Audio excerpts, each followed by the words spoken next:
Hello students, केम छो मजामा। तो आज हम शुरू करने जा रहे हैं हमारे चैप्टर 0 मैथमेटिकल टूल्स का लेक्चर नंबर 2। इसमें हम पढ़ेंगे डिफरेंशिएशन के बारे में। तो डिफरेंशिएशन के बारे में पढ़ने से पहले हमने पिछले लेक्चर में 3 क्वेश्चन दिए थे, उसके आंसर देख लेते हैं, ठीक है ना। जितने जितने लोगों ने किए हैं तो उनके आंसर देखने के लिए देखो भाई क्या क्या क्वेश्चन दिए थे।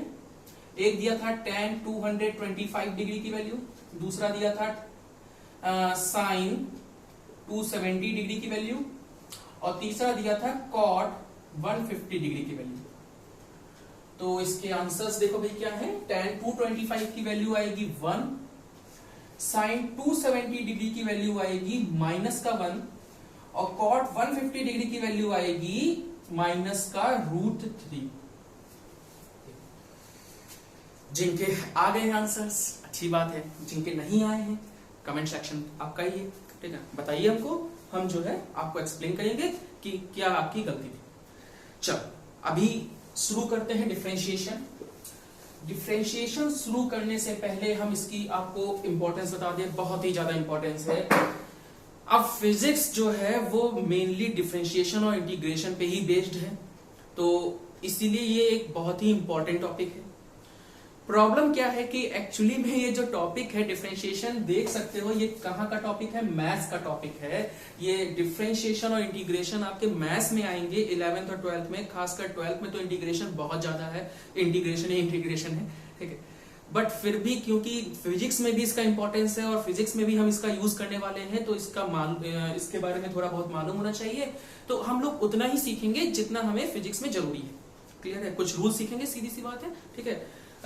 तो रूल सीखने से पहले जरा हम डिफरेंशिएशन की मीनिंग सीख लेते हैं कि डिफरेंशिएशन की मीनिंग क्या है, क्लियर। जरूर जान लेना, रूल्स तो याद कर ही लोगे, ठीक है, अपने आप याद कर लोगे, थोड़ा रट रटा के याद कर लोगे, मगर मीनिंग जानना भी जरूरी है। इसलिए जो थोड़ी शुरुआत हम लोग मीनिंग से करते हैं। तो मीनिंग हम इसकी आपको 2 बताने जा रहे हैं। एक है फिजिकल मीनिंग डिफरेंशिएशन की, और दूसरी है ज्योमेट्रिकल मीनिंग। फिजिकल मीनिंग भाई सबको समझनी है, चाहे कुछ हो जाए कैसे भी, इतना पूरा ब्रेन लगा के अपना समझने की कोशिश करना, ठीक है। फिजिकल मीनिंग समझ में आनी जरूरी है। ज्योमेट्रिकल मीनिंग नहीं भी समझ में आती है कोई दिक्कत नहीं है, थोड़ा सा याद भी कर सकते हैं, बट ज्योमेट्रिकल मीनिंग का भी बहुत इंपॉर्टेंस है, खासकर कंपटीशन में, ठीक है, कंपटीशन लेवल के लिए, ठीक है। जो लोग कंपटीशन की तैयारी कर रहे हैं उनका ज्योमेट्रिकल मीनिंग समझना बहुत जरूरी है, ठीक है। थोड़ा सा ब्रेन खोल के बैठना, ठीक है। तो शुरू करते हैं, अपनी फिजिकल मीनिंग से शुरू करते हैं, ज्योमेट्रिकल मीनिंग अभी समझाते हैं क्या होता है, ठीक है।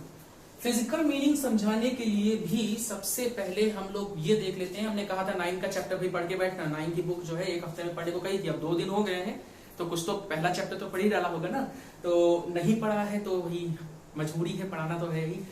तो चलो देखते हैं, जिन्होंने नहीं पढ़ा है उनके लिए भी थोड़ा सा, ठीक है, थोड़ा जल्दी देखना, ठीक है। देखते हैं, सबसे सिंपल लेके चलते हैं, वेलोसिटी। एवरेज वेलोसिटी तुमने शायद कभी पढ़ा हो, या अभी के लिए भी देख सकते हो, चाहो तो वीडियो पॉज करके पहले वो पढ़ लो चैप्टर, या वीडियो को बाद में देख लेना, ठीक है ना। एवरेज वेलोसिटी क्या होती थी, rate of change of displacement होता था, ऐसे लिखते थे, change in displacement upon change in time, ठीक है ना। और इसको हम ये भी लिखते थे delta x upon delta T. हो सकता है कुछ लोगों को ये डेल्टा वर्ड ना आता हो, तो उसके लिए बता दें कि डेल्टा वर्ड वहां यूज होता है जहां हम चेंजेस निकालते हैं, ठीक है ना। जैसे सपोज दैट, एग्जांपल से समझाते हैं, जैसे सपोज दैट हमारा इस समय मास है 60 kg, या 10 साल पहले मास था 60 kg, और इस समय जो मास है वो है 200 kg। तो चेंज इन मास कितना आया, ठीक है ना, 140 kg आया।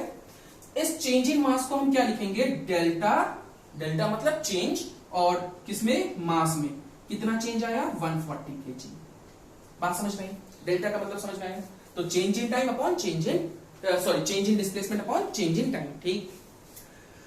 अब बात करते हैं इसको पढ़ते कैसे थे, ठीक ना।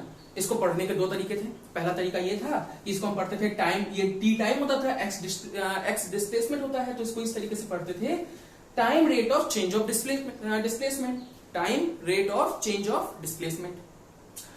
ये हमारे मेन जो है मोटो नहीं है, इसको समझना। हम इसको दूसरे तरीके से कैसे पढ़ते हैं वो देखेंगे। इसको एक तरीके से और पढ़ते थे rate of change of X with respect to T, rate of change of X with respect to T. चलो दूसरा समझते हैं, एक और। जैसे सपोज दैट ये होता डेल्टा, कुछ भी ले लो, z अपॉन डेल्टा ए, तो इसको हम क्या पढ़ेंगे, ठीक है, ध्यान रखना, change, rate of change of z with respect to A, rate of change of z with respect to A. पढ़ना समझ में आया कैसे पढ़ते थे, ठीक है। ये सब काम कब करते थे, जब हम एवरेज वेलोसिटी निकालते थे। एवरेज वेलोसिटी के लिए क्या करते थे, चेंज इन टाइम, जैसे 10 सेकंड से 5 सेकंड से 10 सेकंड के बीच के हमें वेलोसिटी निकालनी है तो 10 में से 5 माइनस कर देते थे, टाइम निकल आता था, change in time, delta use करते। एक और वेलोसिटी होती थी इंस्टेंटेनियस वेलोसिटी। वो क्या होती थी, तुरंत की वेलोसिटी, जस्ट तुरंत, ठीक है ना। जैसे हमने कहा कि देखो तुरंत वेलोसिटी कितनी है, ठीक है, तुमने जल्दी से, मोटरसाइकिल में होता है ना एक ओडोमीटर लगा होता है, ठीक है, वो तुरंत स्पीड बताता है कि इस समय हमारी स्पीड कितनी है। तो हम पीछे बैठे हैं, तुम आगे मोटरसाइकिल चला रहे हो, ठीक है ना, हमने कहा देखो जल्दी से स्पीड कितनी है, तुमने देखना, जैसे ही देखा स्पीड तुरंत, ठीक है ना, उस स्पीड को हम कहते हैं इंस्टेंटेनियस स्पीड या इंस्टेंटेनियस वेलोसिटी, ठीक। तो देख सकते हो इसमें टाइम कितना होना चाहिए, बहुत कम होना चाहिए ना, जितना कम कर सकते हैं। चलो इसको समझते हैं बाद में, ठीक है ना, थोड़ा सा हिंट दे दिया है ताकि हम जब बाद में इसका यूज करें तो प्रॉब्लम ना हो, ठीक है भाई। तो फिजिकल मीनिंग शुरू करते हैं, जरा देखते हैं, शुरुआत करते हैं हम एक फंक्शन से y equal to X square, ठीक है। यहां y क्या है, x का फंक्शन है, और इस तरीके से हम बोलते हैं, इसको बोला जाता है y is a function of x। Function क्या चीज, y की वैल्यू x पे डिपेंड करती है कि नहीं करती। देखो x को चेंज करेंगे तो y चेंज होगा कि नहीं होगा, देखते हैं। जब x की वैल्यू 1 थी तो y की वैल्यू क्या थी, 1 का स्क्वायर यानी कि 1। जब x 1 था तो y भी कितना था, 1। जब x 2 हुआ तो y भी कितना हो गया, 2 नहीं हो गया, 2 का स्क्वायर 4, y कितना हो गया, 4 हो गया, ठीक है ना, ठीक भाई। जब x 1 था तो y भी 1 था, जब x 2 था तो y 4 हो गया। x में चेंज किया, 1 से 2 किया, y में भी चेंज आ गया, 1 से 4 आ गया। तो क्या y की वैल्यू x पे डिपेंड कर रही है, बिल्कुल कर रही है। तो इसलिए हम इसको बोलते हैं कि y जो है वो फंक्शन है, किस चीज का फंक्शन है, x का फंक्शन है, x पे डिपेंड करता है, क्लियर है। ऐसे ही हम इसको ये भी बोल सकते हैं कि x is a function of y, x की वैल्यू भी y पे डिपेंड करती है। कैसे, जैसे इसको हम थोड़ा सा सॉल्व कर ले तो x is equal to under root y लिख सकते हैं, दोनों तरफ स्क्वायर रूट करके। अब जरा बताओ, y की जगह अगर हम 9 ले लें तो x आएगा 3, y की जगह अगर हम 9 ले लें तो x आएगा 3, और y की जगह अगर हम 16 ले लें तो x आएगा प्लस माइनस का 4, प्लस माइनस का 3। अरे माइनस भी तो आप सीख सकते हैं, है ना। तो ये बात क्लियर है। देखो x y में चेंज किया तो x में चेंज आएगा, x में चेंज किया तो y में चेंज आएगा, ठीक है ना। तो इसमें इसको हम बोलते हैं कि y is a function of x, यानी कि y किस पे डिपेंड करता है, x पे डिपेंड करता है। x को चेंज करेंगे तो y में भी चेंज आ जाएगा। तो मान लो अगर हमने x में चेंज किया डेल्टा x तो y में कितना चेंज आएगा, डेल्टा y, ठीक। अगर हम x में very very very very small change करें तो हम उसको कैसे लिखेंगे, वेरी स्मॉल चेंज, कितना स्मॉल, देखो समझाते हैं बात। वेरी वेरी वेरी स्मॉल हमने बोल तो दिया, मगर सर कितना स्मॉल, तो ये है 0, ठीक है, ये है सपोज दैट 1, ठीक। तुम 1 पे खड़े हो और तुम कहां जा रहे हो, 0 की तरफ जा रहे हो, चल रहे हैं चल रहे हैं चल रहे हैं, मगर कभी भी 0 पे पहुंचना नहीं है। जितना पास 0 के जा सकते हो उतना पास, जितना इमेजिन कर सकते हो 0 के पास उतना पास, इसे हम कहते हैं very very very very small change, very small change, ठीक है। इतने वेरी नहीं लगाते हैं ठीक कॉपीज में, बट इसको हम बोलते हैं वेरी स्मॉल चेंज, क्लियर है। मगर क्योंकि हमने इतने वेरी लगा दिए ताकि समझ में आए कि ये कितना स्मॉल है, इतना स्मॉल जितना हम इमेजिन कर सकते हैं। 0.00000 तमाम 0 लगा दो, फिर आखिरी में 1 लगा देना, क्योंकि 0 नहीं होना चाहिए, 0 के पास पॉजिटिव वैल्यू होनी चाहिए, ठीक है ना, थोड़ा सा जो है ना पॉजिटिव होना चाहिए, हल्का सा, ठीक है, 0 के जितना पास कर सकते हैं, इसे हम कहते हैं वेरी स्मॉल चेंज, ठीक है ना। जैसे टाइम में चेंज किया हमने तो डेल्टा टी वर्ड यूज करते हैं। अगर वेरी स्मॉल चेंज जब हम लोग यूज करते हैं तो हम वहां पे लेटर्स डेल्टा टी नहीं यूज करेंगे, हम वहां पे यूज करेंगे डी टी। डी लेटर का यूज किया जाता है। जैसे चेंज के लिए डेल्टा का यूज किया जाता है, वैसे ही वेरी स्मॉल चेंज के लिए किसका यूज किया जाता है? डी का यूज किया जाता है। बात क्लियर होनी चाहिए। देखो दोबारा क्लियर करते हैं एक और एग्जांपल से। जब हमने एक्स में सिर्फ चेंज किया, ध्यान रखना, सिर्फ बोला चेंज, कितना भी चेंज कर सकते हैं, 100, 200, 1000, 10,000, ठीक है। तो उससे हमने बोला डेल्टा एक्स, ठीक है। और जब हम वेरी स्मॉल चेंज करेंगे एक्स में तो हम उसको क्या बोलेंगे? D x. बात समझ में आ गई होगी क्यों भाई?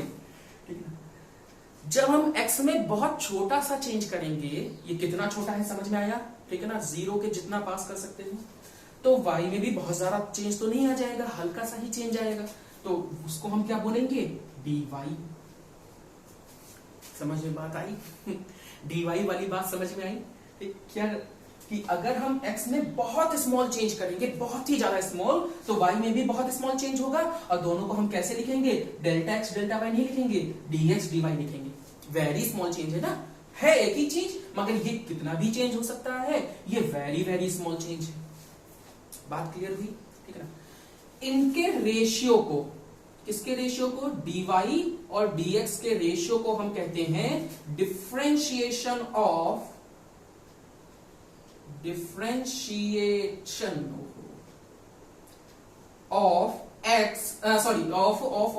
y with respect to. लिखना सीख लो कैसे लिखा जाता है, बहुत बार यूज करेंगे ना, इसलिए with respect to x।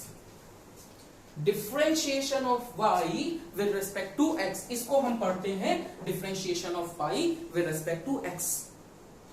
Clear है? अच्छा, जरा बताओ delta y upon delta x और dy अपॉन dx, देखो कुछ सेम सेम है कि नहीं है भाई? अरे यार, डेल्टा y में बहुत बड़ा कितना भी चेंज हो सकता है, कैसा भी चेंज हो सकता है, वेरी स्मॉल भी हो सकता है, वेरी लार्ज भी हो सकता है, इसमें वेरी स्मॉल चेंज भी हो सकता है, वेरी लार्ज भी हो सकता है, मगर इसमें सिर्फ क्या होगा? वेरी स्मॉल चेंज ही होगा। तो है तो ये भी एक तरीके से चेंज इन y, ये भी चेंज इन y है, ये भी चेंज इन x है, ये भी चेंज इन x है, तो है तो एक ही क्वांटिटीज ना। तो सीधी सी बात है, इसको हम पढ़ते थे rate of change of y with respect to x, इसको भी हम यही पढ़ेंगे rate of change of y with respect to x, यानी differentiation of y with respect to x का क्या मतलब होता है? Rate of change of y with respect to x। बात समझना, दोनों में हल्का सा डिफरेंस है। देखो यहां पे जो rate of change of y with respect to x है वो एवरेज है, 5 से 10 सेकंड के बीच का एवरेज, ठीक है ना। या जैसे सपोज दैट हम लोग d delta x upon delta t लिखें, तो ये जो वेलोसिटी आई है ये कैसी आई है? Average velocity. एवरेज क्यों आई है? क्योंकि यहां पे जो चेंज इन डिस्प्लेसमेंट है, ठीक है, दिख रहा है, सॉरी,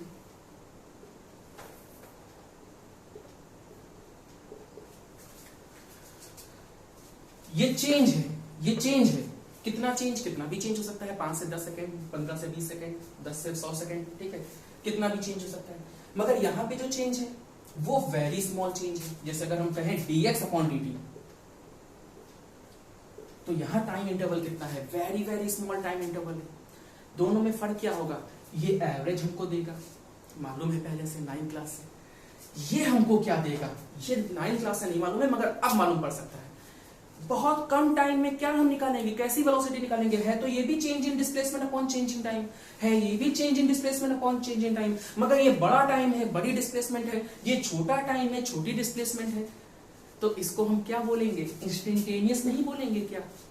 सिंपल। इंस्टेंटेनियस में क्या होना चाहिए? तुरंत होना चाहिए ना काम, बहुत हल्के से टाइम, ठीक है, बहुत छोटी छोटी चीजों में हम इंस्टेंटेनियस वर्ड यूज लगाते हैं ना, तुरंत, ठीक। तो यही चीज यहाँ पे सेम, ये average change in y with respect to x है, ये instantaneous change in y with respect to x है। तो डिफरेंशिएशन हमें क्या सिखाता है? एक्चुअल में डिफरेंशिएशन हमें यह सिखाता है, जब हम किसी क्वांटिटी का डिफरेंशिएशन करते हैं किसी के रेस्पेक्ट में, तो हमें यह पता लगता है कि वो क्वांटिटी दूसरी क्वांटिटी के रेस्पेक्ट में किस तरीके से चेंज हो रही है, ये हमें बताएगा, ठीक है ना। जैसे टाइम के संग डिस्प्लेसमेंट कितना चेंज हो रहा है, ठीक है, टाइम के संग डिस्प्लेसमेंट कितना चेंज हो रहा है, वैसे ही जब हम किसी भी चीज का डिफरेंशिएशन करेंगे तो हमें क्या पता लगेगा कि जैसे सपोज दैट हमने y और x का डिफरेंशिएशन किया, हमने इसको पढ़ते हैं differentiation of y with respect to x, y का डिफरेंशिएशन किया x के रिस्पेक्ट में, तो हमें क्या पता लगेगा कि y x के संग कैसे चेंज हो रहा है, इंस्टेंटेनियस, तुरंत का, जिस पॉइंट पे हम करेंगे उसी पॉइंट पे हमें चेंज पता लग जाएगा। बात क्लियर हुई? ये बात समझ में आई कि डिफरेंशिएशन हमें क्या बताता है। डिफरेंशिएशन हमें फिर से बता दे कि डिफरेंशिएशन हमें ये बताता है कि एक क्वांटिटी दूसरी क्वांटिटी के रेस्पेक्ट में किस तरीके से चेंज हो रही है। क्लियर है? चल आगे बढ़ते हैं। तो ये तो हो गई इसकी फिजिकल मीनिंग, बहुत जरूरी है भाई, ध्यान रखना। दूसरी मीनिंग समझते हैं, ज्योमेट्रिकल मीनिंग, ठीक है ना। थोड़ी सी टफ है यार, इमेजिनेशन तुम्हारी अच्छी स्ट्रांग होनी चाहिए भाई, ठीक है, क्योंकि यहाँ पे हम समझ चुके होंगे वेरी स्मॉल से डील कर रहे हैं। बोल तो हमने दिया वेरी स्मॉल, अब हम तुमसे कहें एक वेरी स्मॉल लाइन खींच के दिखाओ, कैसे खींचोगे भैया? वेरी स्मॉल, सर ये देखिए वेरी स्मॉल, नहीं ये वेरी स्मॉल नहीं है, तुम्हें दिख भी नहीं रही होगी, पता नहीं, ठीक है ना, थोड़ा डार्क कर देते हैं, ये वेरी स्मॉल नहीं है, ये तो 1 सेंटीमीटर से बड़ी है, 2 सेंटीमीटर के आसपास है, ठीक है। एक पॉइंट भी रख दोगे तो वो 0.1 मिलीमीटर का होगा, वो भी स्मॉल नहीं है, सॉरी 0.5 मिलीमीटर का होगा। पेन जो है 0.5 mm के होते हैं, पेन की निब। तो ये छोटी क्वांटिटीज नहीं है, तो इनको बनाना समझना थोड़ा सा मुश्किल हो सकता है, इस वजह से, ठीक है ना। तो इस यहाँ पे हम क्या करेंगे, जहां जहां हम पहुंच नहीं सकते हैं वहां हम अपनी इमेजिनेशन दोहराएंगे ना, कहते हैं ना जहां ना पहुंचे रवि वहां पहुंचे कवि, ठीक है। तो शुरू करते हैं भाई, ठीक ना। कवि की इमेजिनेशन इतनी स्ट्रांग होती है कि वो कहीं भी पहुंच जाता है, जहां रवि नहीं पहुंच पाता है, यानी सूरज नहीं पहुंच पाता है, वहां पे जो है, सूरज मतलब सूर्य, ठीक है ना, तो वहां पे जो है कवि की थिंकिंग पहुंच जाती है। तो वैसे ही थिंकिंग करनी है भाई, और समझने की कोशिश करनी है कि डिफरेंशिएशन की ज्योमेट्रिकल मीनिंग क्या है। तो यार ज्योमेट्रिकल मीनिंग समझाने के लिए पहले तो हम खूब बड़ा सा डायग्राम बनाते हैं, तो इसको हटा देते हैं, ठीक, समझ जाना जब मैं डिफरेंशिएशन पढ़ा रहे हैं, ठीक, इसको चलो रहने दो, ठीक है। थोड़ा बड़ा डायग्राम बना रहे हैं, एक तो डायग्राम यार हमसे बनते नहीं है, हमारी आर्ट बहुत कमजोर है। चलो, अरे ये तो पहली बार में बन गया क्या? चलो देखते हैं, नहीं थोड़ा सा वही पहली बार में कैसे बन जाएगा, कुछ ऐसे ही बना, ठीक है, सही। या चलो थोड़ा सा सिंपल करके इस तरह समझाते हैं, थोड़ा सा सिंपल और करके हैं, रुक जाओ, पहले ऐसे समझ ले, बन गया था। चलो ये देखते हैं, ठीक है। ये ग्राफ है, ये y एक्सिस है, मालूम है यार, ये x एक्सिस है, ये हमारा कोई किसी भी फंक्शन का ग्राफ है, ठीक। अच्छा, स्लोप जानते हो क्या होता है भाई? स्लोप जिसको नहीं मालूम बता दें, ठीक है ना। हमारा ग्राफ x एक्सिस से कितना पॉजिटिव, सॉरी x एक्सिस नहीं, पॉजिटिव x एक्सिस से कितना एंगल बना रहा है, उस एंगल का tan जो होता है वो होता है स्लोप। स्लोप क्या होता है? हमारा ग्राफ, ठीक है ना, पॉजिटिव x एक्सिस से कितना एंगल बना रहा है, उस एंगल को हम, उस एंगल का टेंजेंट यानी tan थीटा, हम क्या कहते हैं, उसको स्लोप कहते हैं। ये बात समझ में आई, ठीक। चलो इसको हटाते हैं, याद रखना। देख सकते हो यार, ये इंक्लाइंड, इक्वली इंक्लाइंड है, तो हर पॉइंट इसका x एक्सिस से बराबर बराबर एंगल बनाएगा कि नहीं बनाएगा भाई? यहाँ पे ये पॉइंट, इसकी डायरेक्शन ये है, ये x एक्सिस से कितना एंगल बना रहा है, तो हमने क्या किया, x एक्सिस के पैरेलल एक लाइन ड्रॉ कर दी। अब ये दोनों पैरेलल हैं, ये तो सीधी लाइन है, तो करस्पॉन्डिंग एंगल से ये थीटा है तो ये भी थीटा हो जाएगा, ये सारे थीटा होंगे। ये तो हमने कुछ बनाए हैं, हर पॉइंट के लिए बना सकते हैं, ठीक ना, हमने थोड़े से दिखाए हैं, सभी का एंगल थीटा होगा, क्यों भाई? तो सभी पॉइंट्स का स्लोप क्या होगा, एक ही होगा, ठीक। सभी पॉइंट्स का स्लोप क्या है, एक है। तो एक पॉइंट का स्लोप निकाले या सभी पॉइंट्स का स्लोप निकाले, कोई प्रॉब्लम तो वाली बात तो है नहीं। चलो हम एक का स्लोप निकालते हैं, मान लो ये इसका स्लोप निकालने जा रहे हैं। तो tan थीटा भाई कैसे निकालते हैं? tan थीटा का मालूम होगा फॉर्मूला कि क्या होता है, परपेंडिकुलर अपॉन बेस होता है, परपेंडिकुलर अपॉन बेस क्या होता है, tan थीटा होता है भाई। ये बात सही है, ठीक है। आगे बढ़े, तो एक राइट एंगल ट्रायंगल होना चाहिए, एक परपेंडिकुलर होना चाहिए, एक बेस होना चाहिए, है तो कुछ नहीं। बनाते, एक पॉइंट ले लेते हैं कहीं और, मान लो हम यहां का निकालने जा रहे हैं, ठीक है, यहां का हम स्लोप निकालने जा रहे हैं। तो ये थीटा होगा कि नहीं होगा? बिल्कुल होगा। ये भी थीटा होगा, ये भी थीटा होगा। मगर हमें परपेंडिकुलर चाहिए और बेस चाहिए, तो हमने क्या किया, एक पॉइंट और ले लिया। ट्रायंगल बनाना है ना, तो ट्रायंगल बनाने के लिए कितने पॉइंट होने चाहिए? 3 पॉइंट होने चाहिए। एक पॉइंट लिया और 90 डिग्री एंगल होना चाहिए। उस दोनों पॉइंट से हमने क्या किया, परपेंडिकुलर ड्रॉ कर दी। ठीक है ना, आपस में एक दूसरे पे, ये 90 डिग्री है। ठीक है, तो ये राइट एंगल ट्रायंगल हो गया। ठीक, ये हाइपोटेन्यूज, ये परपेंडिकुलर, ये बेस।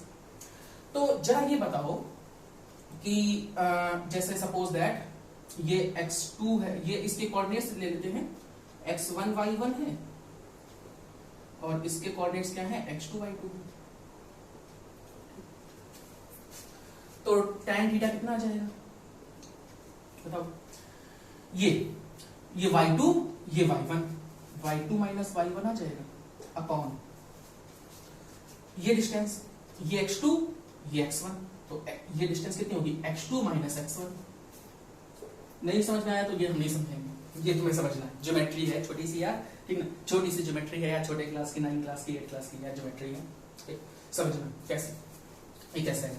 ठीक, ये स्लोप आ गया, हमें इस पॉइंट का हमें स्लोप मिल गया और हर पॉइंट का स्लोप यही रहेगा, कोई प्रॉब्लम नहीं है। ठीक, अच्छा अब प्रॉब्लम देते हैं। लेते भी हैं देते भी हैं। हमारे लिए क्या है, हमें डायग्राम नहीं बना रहे हैं। चलो देखते हैं, पूरा ही रख कर।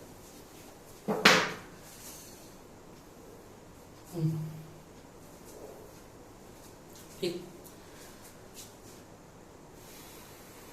जय बजरंगी। अरे बन गया, देख आज कुछ हो गया, पहली बार में काहे बन रहे हैं, y और x। ठीक है, यहां प्रॉब्लम है कि नहीं है? क्यों? हर पॉइंट अलग अलग एंगल बना रहा है एक्स एक्सिस से। देखो ये पॉइंट, अच्छा एक मिनट, ये तो बता ही दे, वैसे मालूम होगा यार, 10 क्लास पढ़ के आए। इस पॉइंट की, ये पॉइंट है सपोज दैट, एक मान लो ऑब्जेक्ट है, वो सर्कुलर मोशन में घूम रहा है, यहां पे वो इस समय खड़ा है, तो इस समय उसकी डायरेक्शन क्या है जानते हैं यार, टेंजेंट है।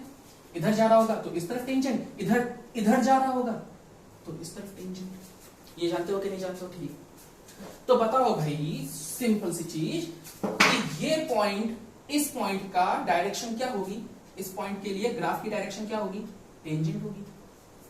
इस पॉइंट के लिए ग्राफ की डायरेक्शन ये टेंजेंट होगी। देखो भाई दोनों एंगल अलग अलग है कि नहीं है, ये दोनों पैरेलल तो है नहीं, है ना। सब देखो, ये तो बहुत ऊपर जा रहा है, बहुत ज्यादा बड़ा एंगल है, इस पॉइंट के लिए टेंजेंट कुछ और होगी। तो हर पॉइंट की टेंजेंट्स क्या है, अलग अलग है, हर पॉइंट अलग अलग एंगल बना रहा है एक्स एक्सिस से। तो इसका मतलब क्या है, हर पॉइंट की टेंजेंट अलग अलग है, हर पॉइंट का tan थीटा अलग अलग होगा, और हर पॉइंट का tan थीटा जब अलग अलग होगा तो सभी पॉइंट्स की स्लोप भी क्या होंगी, अलग अलग होंगी। अब कैसे किसी पॉइंट के स्लोप निकालें, चलो देखते हैं। समझ गए ना, यहाँ पे इंस्टेंटेनियस आ गया। क्यों भाई, वहां पे क्या है, किसी भी पॉइंट की स्लोप निकाल दो। अभी इससे पहले वाले डायग्राम में किसी भी पॉइंट की स्लोप निकाल दी, काम बन गया। यहां ऐसा नहीं हो पाएगा, हर पॉइंट का स्लोप अलग अलग है। तो अब हम क्या करने जा रहे हैं, देखो भाई, सपोज दैट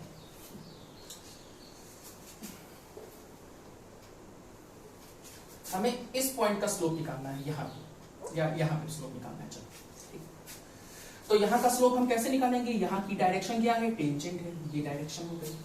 तो ये हो गया हमारा एंगल थीटा, क्योंकि हमारा ग्राफ एक्स एक्सिस से, पॉजिटिव एक्स एक्सिस से कितना एंगल बना रहा है, थीटा एंगल बना रहा है। ठीक है, तो इसका tan थीटा हम कह देंगे स्लोप है। मगर tan थीटा निकाले कैसे, ना तो यहाँ पे कोई ट्रायंगल है, तो काम हम वही करेंगे। ठीक है ना, हम दूसरा पॉइंट एक लेंगे। ठीक, दूसरा पॉइंट किसी और कलर का लेके देखते हैं। हमने एक दूसरा पॉइंट लिया, बहुत ध्यान से समझना भी, ठीक है ना, बहुत ही ज्यादा ध्यान से समझना, ठीक ना, तो ही समझ में आएगा। दूसरा पॉइंट हमने लिया और इस पॉइंट को चलो ज्वाइन कर दिया। परपेंडिकुलर वैसे ही बनाए जैसे बनाते थे, ठीक, जैसे परपेंडिकुलर बनाते थे वैसे ही बना लिए। अब देखो, ये परपेंडिकुलर है, ठीक ना, ये हाइपोटेन्यूज है और ये परपेंडिकुलर, ये बेस, ठीक है, 90 डिग्री ट्रायंगल में। ठीक, अच्छा अब प्रॉब्लम क्या है, अभी भी प्रॉब्लम है। देखो ये वो ट्रायंगल नहीं है जिसमें ये एंगल थीटा हो। कैसे यार, ये थीटा कुछ और है, ये थीटा कुछ और है। देखो ये टेंजेंट ऐसे जा रही है और ये लाइन ऐसे जा रही है। अगर ये इसके पैरेलल भी है तो ट्रांसवर्सल तो ये है। अगर ये थीटा है तो इतना एंगल थीटा होगा ना। ध्यान देना भाई, शायद दिखे शायद नहीं दिख रहा है, ठीक ना। ग्रीन से कलर करते हैं, ध्यान देना भाई। पैरेलल लाइन ढूंढो और ट्रांसवर्सल ढूंढो। ये रेड वाली और ये ब्लैक वाली पैरेलल लाइंस है, और ये जो टेंजेंट हमने बनाई है ये ट्रांसवर्सल है। तो ये एंगल और ये एंगल थीटा होगा ना, ये मगर ये एंगल तो थीटा नहीं होगा। अब ये थीटा कब हो सकता है, समझ में ये बात आई, इतनी आई कि नहीं आई? अब बताओ भाई, जैसे जैसे ये पॉइंट पास आएगा, देखो टेंजेंट जो है इस तरफ खिसकना शुरू होगी। तो यही इमेजिन करना है, बस इतना ही इमेजिन करना है, बस और कुछ इमेजिन नहीं करना है, ठीक है ना। 2 minute low, 3 minute low, video pause करो, आराम से देखो। हमने बात बोल दी है कि जैसे जैसे ये पॉइंट इस पॉइंट के पास आएगा, ये पॉइंट इस पॉइंट के पहले वाले पॉइंट के पास आएगा, ये जो लाइन है रेड कलर की, ये वाली हाइपोटेन्यूज, ये टेंजेंट के ऊपर आना शुरू होगी कि नहीं होगी? और अगर ये समझ में आ गया है तो ये बताओ कि कब ऐसा होगा कि ये वाली लाइन एग्जैक्टली टेंजेंट के बिल्कुल ऊपर आ जाएगी। वीडियो पॉज करो, सोचो, ठीक है। अगर सोच लिया है तो हम बताते हैं, ठीक है, कि ऐसा तब होगा जब ये पॉइंट बिल्कुल इस पॉइंट के बगल में आ जाएगा, बिल्कुल जस्ट बगल में, ठीक है ना। वही dx डिस्टेंस, छोटी सी डिस्टेंस, ठीक है ना, बहुत जरा सी डिस्टेंस के पास होगा, तब ये रेड वाली लाइन बिल्कुल टेंजेंट के ऊपर आ जाएगी। और उस समय जो ट्रायंगल बन रहा होगा उसमें जो एंगल होगा वो थीटा ही होगा, क्योंकि ये लाइन और वो ट्रायंगल रेड वाली लाइन एक ही लाइन है। बात क्लियर हुई, ठीक है ना। उसको हम बड़ा करके दिखाते हैं। चलो पहले छोटा सा बताते हैं। मान लो वो पॉइंट यहां है, ठीक है ना। तो ये देखो, ये हाइपोटेन्यूज टेंजेंट के ऊपर आई कि नहीं आई, और ये हमारा परपेंडिकुलर, ये बेस। इसको मैग्नीफाई करते हैं, चलो देखते हैं। ये हमारी टेंजेंट थी, ध्यान देना, ये हमारी टेंजेंट थी, ठीक है। मैग्नीफाई किया है सिर्फ, ठीक है ना, है उतना ही छोटा। ये हमारी हाइपोटेन्यूज, ठीक। ये परपेंडिकुलर, ये बेस। बताओ थीटा एंगल पे आ गई कि नहीं आ गई? ये एंगल थीटा हो जाएगा अब कि नहीं हो जाएगा? बात क्लियर है? क्लियर नहीं जब तक हो तब तक आगे मत बढ़ना, ठीक है ना। जब तक क्लियर ना हो, और कमेंट सेक्शन में जरूर बता देना, हो सके तो। अगर क्लियर नहीं हो रहा है तो बताना जरूर, ठीक है ना। वैसे तो ये इमेजिनेशन से ही आएगा यार, और कोई तरीका नहीं है कि हम तुमको कमेंट सेक्शन में बता देंगे, मगर फिर भी हमको पता लगेगा कि कितने लोगों को समझ में आया, ठीक। यही बहुत है हमारे लिए। चल तो बताओ भाई, अब इसको हम डेल्टा एक्स या डेल्टा वाई कह सकते हैं? नहीं कह सकते हैं यार, क्योंकि ये वेरी स्मॉल है ना, चेंज इन वाई तो नहीं है, very small change in y है। तो ये dy हो जाएगा कि नहीं हो जाएगा? ये डिस्टेंस dy हो जाएगी, y2 माइनस y1, यानी कि डेल्टा y नहीं रहेगी। अब ये इसको हम क्या बोलेंगे? dy। क्यों? क्योंकि ये डिस्टेंस बहुत छोटी है। ये तो हमने थोड़ा पास बनाया है ताकि तुमको समझ में आ जाए। एक्चुअल में ये पॉइंट, जो दूसरा पॉइंट है, वो यहां नहीं आया, वो इस पॉइंट के जस्ट बगल में आया है, ठीक है ना, जस्ट नेक्स्ट पॉइंट है। अब इतने पास है तो समझ सकते हो कि नहीं बना सकते थे, इसलिए हमने थोड़ा सा दूर बनाया है सिर्फ दिखाने के लिए। बट ये वेरी स्मॉल डिस्टेंस है, तो हम इसको क्या बोलेंगे? dy। इसको क्या बोलेंगे? dx। तो बताओ भाई, tan थीटा कितना हो जाएगा? dy बाई dx हो जाएगा कि नहीं हो जाएगा? और इसको हम क्या बोलते हैं? Differentiation of y with respect to x। यही तो डिफरेंशिएशन है यार। तो इसका क्या मतलब हुआ कि डिफरेंशिएशन हमें हमारे ग्राफ का इंस्टेंटेनियस स्लोप देता है। क्या?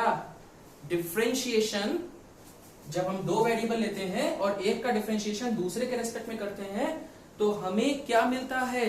हमें उस ग्राफ का, उस फंक्शन के ग्राफ के इंस्टेंटेनियस स्लोप मिलते हैं।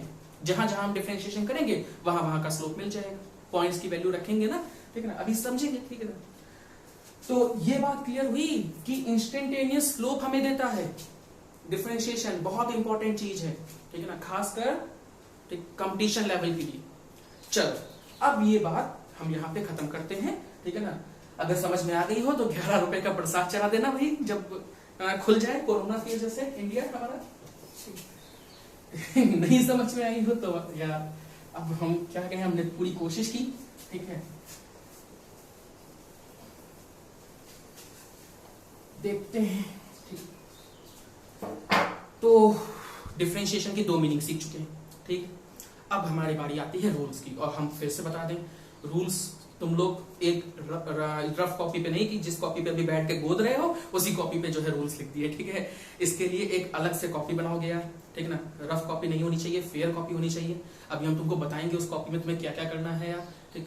शुरुआत में तुम डिफरेंशिएशन पढ़ो, बीच में हम बताएंगे उसमें क्या करना है। तुम्हें सारे फॉर्मूले जितने भी इस क्लास में है फॉर्मूले सारे कैसे लिखने हैं ये मुझे जब अभी आएगा फॉर्मूला तब बताएंगे। अभी ये वीडियो मुझे इस वीडियो में ही डिफरेंशिएशन खत्म करना है, तो जल्दी शुरू करते हैं ना, चलो, ठीक है। तो फॉर्मूले जो है बहुत अच्छी जगह पे लिखे होने चाहिए, मुझे ये गारंटी चाहिए भाई, गारंटी है कि जो है ये लिखे होने चाहिए, इसमें कोई मजाक नहीं करना, ठीक। चलो शुरू करते हैं डिफरेंशिएशन का फॉर्मूला। तो पहला फॉर्मूला, अगर y कांस्टेंट है, y अगर कांस्टेंट है, ठीक है ना, कोई भी कांस्टेंट है, जैसे c है, सपोज दैट कांस्टेंट c से हम डिनोट करते हैं, तो dy by dx जो होता है वो 0 आता है। ये हम ग्राफ से भी समझ सकते हैं, देखो अभी बताते हैं, ठीक। y इक्वल टू c, यानी कोई कांस्टेंट मतलब 2 है, जैसे 2 ले लो, y इक्वल टू 2, इसका ग्राफ बनाना आता है, 9th क्लास में 4.4 एक्सरसाइज में बनाया है यार ग्राफ। इस तरीके से बनेगा 1 0 1 2, y इक्वल टू 2 का ग्राफ यही बनेगा ना, ठीक है। y इक्वल टू 2 का ग्राफ ये बनेगा। बताओ भाई इस ग्राफ का स्लोप कितना है? ये पॉजिटिव एक्स एक्सिस से कितना एंगल बना रही है? 0, tan 0 की वैल्यू 0 यार, खत्म, बस हो गया।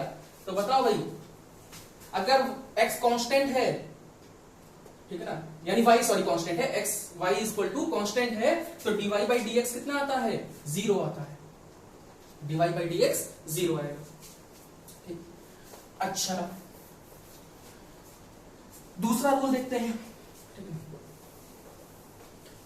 मतलब एक और समझ लेते हैं, d by dx ऑफ 7 कितना आएगा? 0। d by dx ऑफ पाई कितना आएगा? 0। पाई कांस्टेंट है ना, क्लियर की बात, ठीक। आगे बढ़ते हैं, अगला रूल समझते हैं, मोस्ट इंपॉर्टेंट रूल, ठीक है ना, बहुत सबसे ज्यादा इंपॉर्टेंट रूल है। अगर y x की पावर n है, अगर y x की पावर n है, तो dy by dx देखो क्या होता है, जो पावर होती है वो मल्टीप्लाई में आ जाती है और एक पावर कम हो जाती है। फिर से जो पावर होती है वो मल्टीप्लाई में आ जाती है और एक पावर कम हो जाती है। सिंपल, जो पावर है वो मल्टीप्लाई में आ जाती है और एक पावर कम हो जाती है। एग्जाम्पल समझते हैं, मान लो y है x की पावर 7, तो dy by dx देखो कितना आएगा, d by dx of y कितना है? x की पावर 7। तो अब क्या हो जाएगा, देखो 7 मल्टीप्लाई में आ जाएगा और x की पावर 1 कम हो जाएगी। 7 मल्टीप्लाई में आ जाएगा, x की पावर 1 कम हो जाएगी। बहुत जल्दी से बताओ, बहुत जल्दी, ठीक है। x की पावर 16, 16 x की पावर 15, 16 x की पावर 15, x की पावर 22, 22 x की पावर 21। जब हम इसका डिफरेंशिएशन करेंगे तो क्या आएगा? 22x की पावर 21।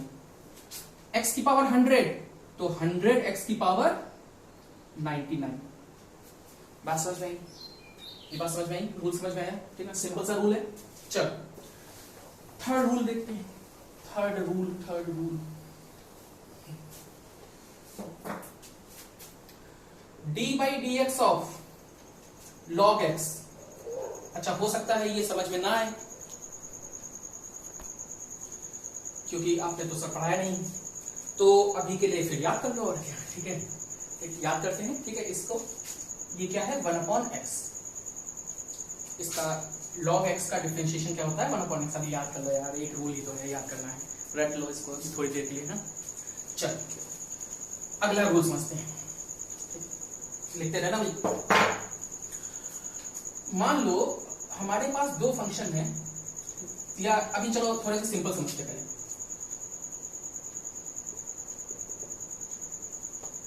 अगर y sin x हो, अगर y cos x हो, अगर y tan x हो, अगर y थोड़ा सा कर लेते हैं sec cos tan cot x हो, अगर y sec x हो और अगर y कौन चाहिए cosec x हो, ठीक है, तो डिफरेंशिएशन क्या आते हैं? sin x का डिफरेंशिएशन होता है cos x और cos x का डिफरेंशिएशन होता है sin x minus sin x minus बात समझ में, ठीक है। tan x का डिफरेंशिएशन होता है sec स्क्वायर x और फिर cot x का डिफरेंशिएशन होता है माइनस का, सॉरी इसको ब्लैक से लिखते हैं, sec स्क्वायर x और cot x का डिफरेंशिएशन होता है माइनस का cosec स्क्वायर x, माइनस का cosec square x। sec x का डिफरेंशिएशन होता है sec x tan x, अभी याद हो जाएंगे, रुको लिख लेते हैं, और cosec x का डिफरेंशिएशन होता है minus cosec x tan x। देखो यार, अगर तुम्हें ट्रिग्नोमेट्री थोड़ी सी 10th की अच्छी आती है तो तुम्हें समझ में आ रही होंगी बातें। साइन का cos है, cos का साइन है, ठीक, ये तो सिंपल है, ये तो रूल याद करना सिंपल है। tan का रिलेशन याद करो किसके संग होता था, 1 + tan square theta equal to sec square theta होता था, और यही रिलेशन cot के संग cot में किसके संग थी, cosec के लिए। 1 + cot स्क्वायर थीटा भी क्या होता था, cosec स्क्वायर थीटा होता था। तो जब देखो, जब tan का sec स्क्वायर x है तो cot का कितना है, cosec स्क्वायर x है। बात क्लियर हुई? अभी माइनस साइन देखते हैं, ठीक। sec x का देखो क्या है differentiation, sec x tan x, और cosec x का क्या होगा, cos x की रिलेशन किसके संग है, cot के संग ना, तो इसका डिफरेंशिएशन क्या हो जाएगा, cosec x tan x minus का। है थोड़ी आसान, क्या थोड़ी आसान है, ठीक है, क्लियर। चलो आगे देखते हैं, ठीक है। थोड़ा सा एक ब्राइटनेस नहीं आ रही, कुछ गड़बड़ हो गई, ठीक है, आगे बढ़ते हैं, ठीक। चलो अब देखो साइन जो है प्लस माइनस के वो कैसे हैं, ठीक है। तो दिख रहा है यार, पता नहीं है, दिख तो रहा है शायद साफ, ठीक है। चलो देखो साइन कैसे रखते हैं, ठीक है। जितने भी c का डिफरेंशिएशन है उन सब में साइन नेगेटिव आता है, जितने भी c में डिफरेंशिएशन है उन सभी में साइन कैसा आता है, नेगेटिव आता है। बस याद कर लिया आराम से याद हो गया कि जितने में भी c आता है उन सभी का डिफरेंशिएशन कैसा होता है, नेगेटिव डिफरेंशिएशन होता है। ये बात क्लियर हुई? देखो cos का डिफरेंशिएशन माइनस में आ रहा है, cot का डिफरेंशिएशन भी माइनस में आ रहा है, और cosec का भी डिफरेंशिएशन किस में आ रहा है, माइनस में आ रहा है। तो जल्दी से इसको याद कर लो भाई, ठीक है, बहुत जरूरी चीजें हैं, ठीक। लिख लो पहले तो फिर याद भी करनी है, इसमें कोई प्रॉब्लम, ठीक है। sec का sec x tan x का sec स्क्वायर x, और जब इसका याद हो जाएगा, इसका याद हो जाएगा, तो इन दोनों के याद हो ही जाएंगे, ठीक है ना। चलो आगे बढ़ते हैं। अब 3 रूल और समझते हैं, 3 नहीं यार, शायद 4 रूल हैं। देखो पहला रूल, एक और मतलब पहला मतलब अब जो नेक्स्ट रूल है उसमें पहला रूल जो एक साथ पढ़ने जाने, मान लो 2 से ज्यादा फंक्शन है और आपस में प्लस या माइनस लगा है, चलो 3 मान लेते हैं, या तो प्लस लगा है बीच में या माइनस लगा है।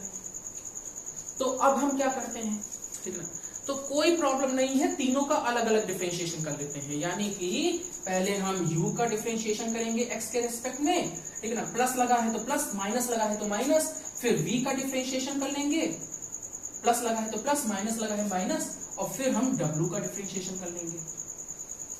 मतलब जैसे अगर हमें डिफरेंशिएशन करना है x की पावर 5 प्लस x की पावर 4 का, प्लस लगा हो चाहे माइनस लगा हो, तो हम पहले क्या करेंगे, डिफरेंशिएशन कर लेंगे x की पावर 5 का, प्लस लगा होगा तो प्लस लगा देंगे, माइनस लगा होगा तो माइनस लगा देंगे, और फिर हम डिफरेंशिएशन कर लेंगे किसका, x की पावर 4 का। x की पावर 5 का डिफरेंशिएशन जल्दी से बता भाई, 5x की पावर 4, प्लस लगा है तो प्लस, माइनस लगा है तो माइनस, और x की पावर 4 का डिफरेंशिएशन 4x की पावर 3। आसान है ना, प्लस लगा है तो प्लस, माइनस लगा है तो माइनस, सबका अलग अलग डिफरेंशिएशन कर लेंगे, ठीक है। अच्छा अगला रूल, ठीक है ना, ये तो हो गया सिंपल।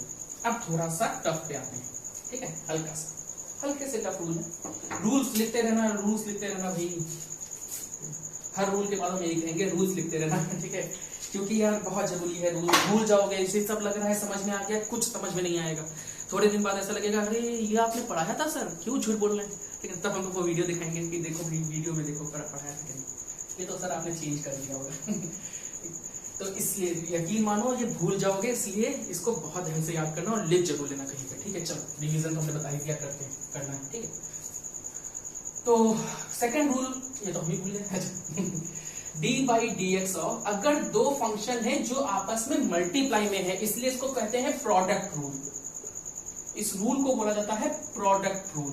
अगर मान लो अभी प्लस माइनस तो सीख लिया, अगर दो फंक्शन आपस में मल्टीप्लाई में है और उसका डिफरेंशिएशन हमें करना है, तो ऐसा नहीं कि पहले का कर लिया और दूसरे का कर लिया, अलग अलग कर लिया, ऐसा नहीं कर सकते। यहां हम अलग रूल लगाते हैं, प्रोडक्ट रूल। वो क्या कहता है, वो ये कहता है कि पहले वाले फंक्शन का डिफरेंशिएशन करो, दूसरे वाले को बाहर निकाल दो मल्टीप्लाई में, ठीक है, फिर प्लस लगाओ, फिर पहले वाले को बाहर निकाल लो और दूसरे वाले का डिफरेंशिएशन कर दो।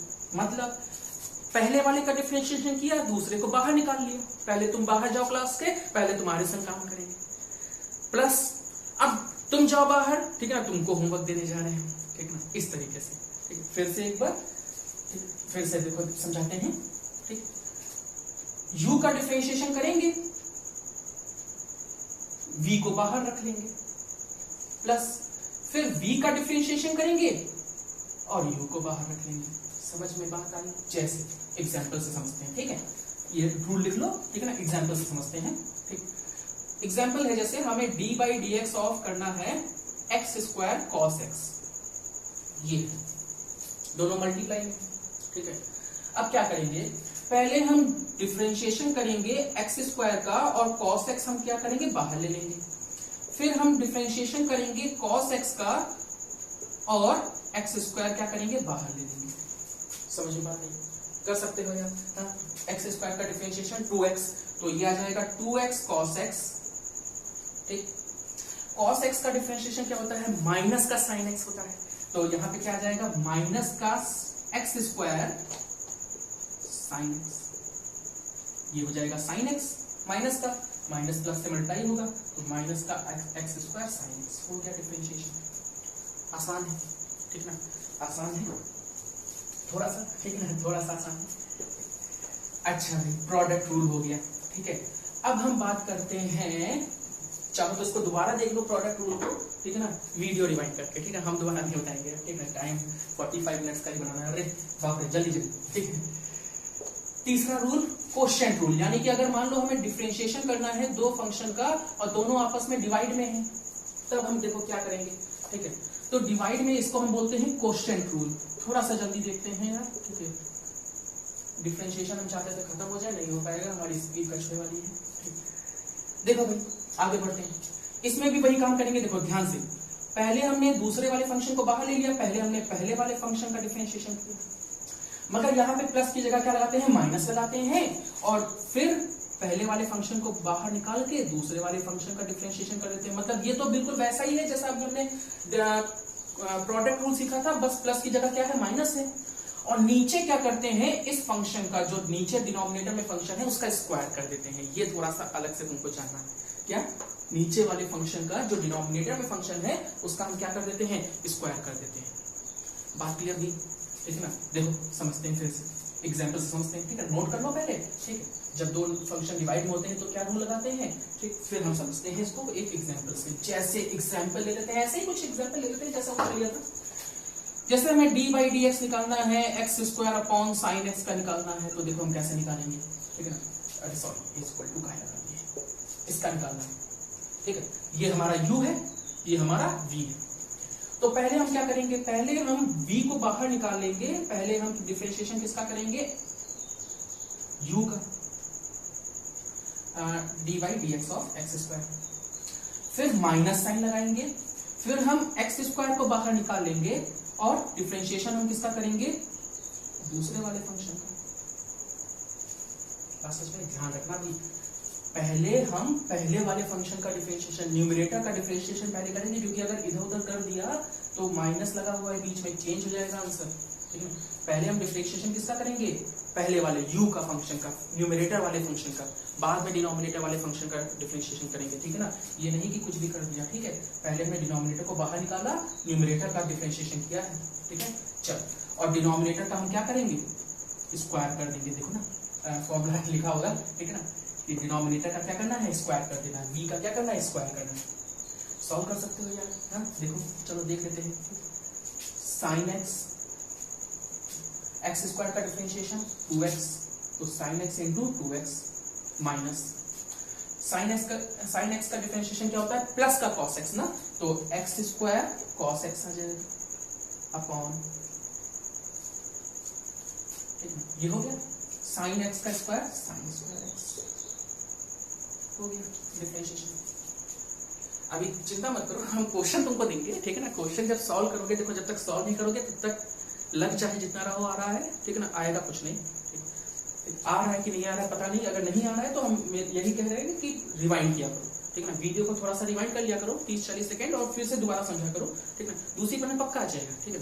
यही तो फायदा है यूट्यूब का, रिपीट टेलीकास्ट कर सकते हैं ना, सामने तो नहीं कर सकते कि कान करके घुमा दिया फिर से बकना शुरू कर दिया हमने। चलो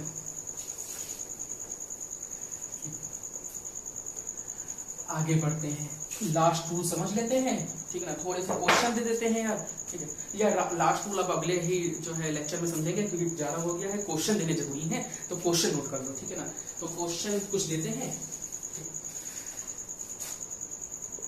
y इक्वल टू जब है x की पावर 17, ठीक, पहले तो बहुत सिंपल, y इक्वल टू 1/9 x की पावर 3, कठिन नहीं है, चिंता मत करना, ठीक है। y इज इक्वल टू 10, आसान है, ठीक। y is equal to x की पावर 4 साइन x, ठीक। y is equal to sine x upon x square, थोड़ा सा चेंज कर दिया यार, ज्यादा कुछ नहीं किया। y is equal to 4x square plus 3 upon 2x, ठीक। बस इतने ही रखते हैं, प्रोडक्ट रूल का हमने दे दिया, ठीक। एक और लेते हैं, y is equal to 7x की पावर 14, 1/7 कर लेते हैं, 1/7 x की पावर 14 माइनस 1/8 x की पावर 8, इसका डिफरेंशिएशन, सारे रूल हो गए कि नहीं हो गए, हाँ हाँ हाँ, नहीं हो गया, ये हो गया, ये हो गया, ये हो गया, हाँ जल्दी से, कोई रूल बचा, प्रोडक्ट रूल हमें दे दिया, प्रोडक्ट रूल दे दिया, ठीक है ना, क्वेश्चन रूल दे दिया, ठीक, और प्लस के लिए भी दे दिया, ठीक है। चेन रूल अभी समझाया नहीं है, चेन रूल अगले लेक्चर में ही समझा पाएंगे, तब उसके क्वेश्चंस देंगे, और ठीक है, सही, ठीक है। कितने क्वेश्चंस करने हैं, ठीक है ना, कमेंट बॉक्स में जो है अपना इनके आंसर्स लिखने हैं, ठीक, फिर इसके आंसर्स हम अगले लेक्चर में समझाएंगे, ठीक है। तब तक के लिए अपना ख्याल रखो और पढ़ाई करते रहो, ठीक है, गुड बाय।